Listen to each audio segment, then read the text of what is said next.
Ang banta ng China sa Pilipinas, isang pagsusuri. Mga minamahal kong kababayan, narito tayo ngayon upang talakayin ang isang usapin na patuloy na nagpapainit sa ating mga puso at nagpapagulo sa ating mga isipan, ang banta ng China sa Pilipinas. Ang ating bansa ay nasa gitna ng isang lumalalang tensyon sa ating kapitbahay sa Hilaga, at ang mga usapin tungkol sa mga hypersonic missiles, ang West Philippine Sea, at ang potensyal na digmaang nuclear ay nagdudulot ng matinding pag-aalala. Ang banta ng mga hypersonic missiles.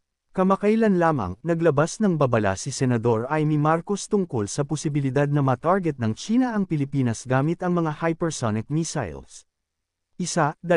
Ayon sa kanya, 25 lugar sa Pilipinas ang maaaring maging target, kabilang ang Ilocos Region, Batanes, at Subic.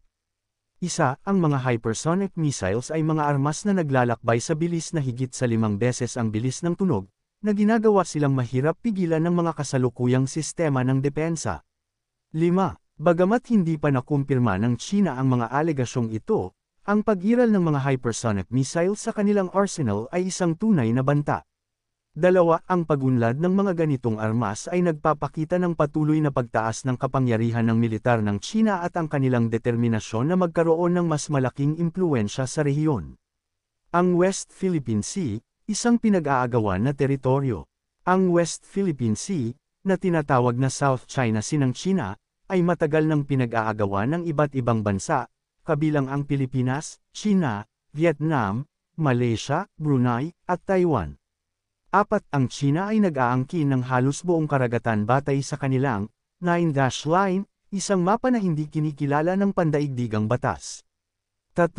Ang Pilipinas ay nagkamit ng tagumpay sa isang kaso sa arbitrasyon noong 2016, na nagpawalang bisa sa mga pag-aangkin ng China. 3. Ngunit ang China ay patuloy na nagpapakita ng agresibong pag-uugali sa karagatan, na nagpapataas ng tensyon sa rehiyon. Ang potensyal na digmaang nuclear. Ang mga patuloy na pag-aaway sa West Philippine Sea ay nagdudulot ng takot na maaaring mauwi sa isang digmaang nuclear. Bagamat hindi pa nagbabanta ang China ng paggamit ng mga armas nuclear, ang kanilang pag-unlad ng mga ganitong armas ay nagpapakita ng kanilang kakayahan at determinasyon na magamit ang puwersa. 7. Ang papel ng Estados Unidos. Ang Estados Unidos ay isang matagal ng kaalyado ng Pilipinas, at ang kanilang presensya sa rehiyon ay isang mahalagang kadahilanan sa pagpigil sa China. 4. Ang pagpapalakas ng mga pakikipag-ugnayan sa militar sa pagitan ng dalawang bansa, kabilang ang pag-deploy ng mga armas at pagsasagawa ng mga magkasanib na pagsasanay, ay nagpapakita ng kanilang determinasyon na protektahan ang mga interes ng Pilipinas. 4. Ngunit ang pagtaas ng presensya ng Estados Unidos sa rehiyon ay nagdudulot din ng pag-aalala sa China, na nagpapataas ng panganib ng isang direktang paghaharap sa pagitan ng dalawang superkapangyarihan. 7. Ang pangangailangan para sa kapayapaan at dialogo. Ang mga pangyayari sa West Philippine Sea ay nagpapakita ng pangangailangan para sa kapayapaan at dialogo. 7. Ang pag-asa sa puwersa ay hindi ang solusyon sa mga pag-aaway sa teritoryo.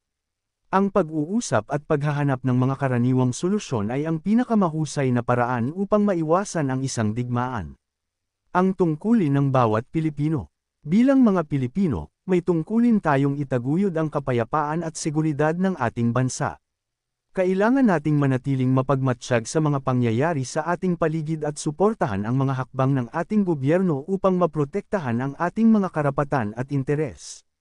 Dapat nating maunawaan ang mga hamon na kinakaharap ng ating bansa at magtulungan upang mapagtagumpayan ang mga ito. Ang banta ng China sa Pilipinas ay isang malaking hamon, ngunit hindi ito dapat magdulot ng takot o kawalan ng pag-asa. Sa pamamagitan ng pagkakaisa, pagmamatsyag, at pagtupad sa ating mga tungkulin, maaari nating tiyakin ang kapayapaan at seguridad ng ating mahal na bansa. Ang hypersonic missile ay isang uri ng missile na naglalakbay sa bilis na higit sa 5 beses ang bilis ng tunog, na siyang 1,235 kilometro kada oras, 767 milya kada oras. Ito ay isang teknolohiya na nagbabago ng laro sa larangan ng militar, dahil sa bilis nito at kakayahan na lumipad sa mababang altitude. Narito ang ilang mahahalagang katangian ng hypersonic missile. Napakabilis, ang bilis ng hypersonic missile ay ginagawa itong mahirap pigilan ng mga kasalukuyang sistema ng depensa. Mababang altitude, maaari silang lumipad sa mababang altitude, na ginagawa silang mas mahirap makita at mas madaling makapasok sa mga lugar na may mataas na depensa. Maneuverability, ang ilang mga hypersonic missiles ay may kakayahang magmaneuver sa hangin, na ginagawa silang mas mahirap na target. Malawak na hanay, ang ilan sa mga ito ay may kakayahang maglakbay ng libu-libong kilometro. Dahil sa mga natatanging katangian nito, ang hypersonic missile ay nagdudulot ng matinding pag-aalala sa mga bansa sa buong mundo. Ito ay itinuturing na isang malaking banta sa seguridad, at ang pag-unlad ng mga ganitong armas ay nagpapakita ng patuloy na pagtaas ng kapangyarihan ng militar ng mga bansa na may akses sa teknolohiya. Ang China, Estados Unidos, Russia, at iba pang mga bansa ay patuloy na nag-uunlad ng mga hypersonic missiles, na nagpapakita ng matinding kompetisyon sa larangan ng militar.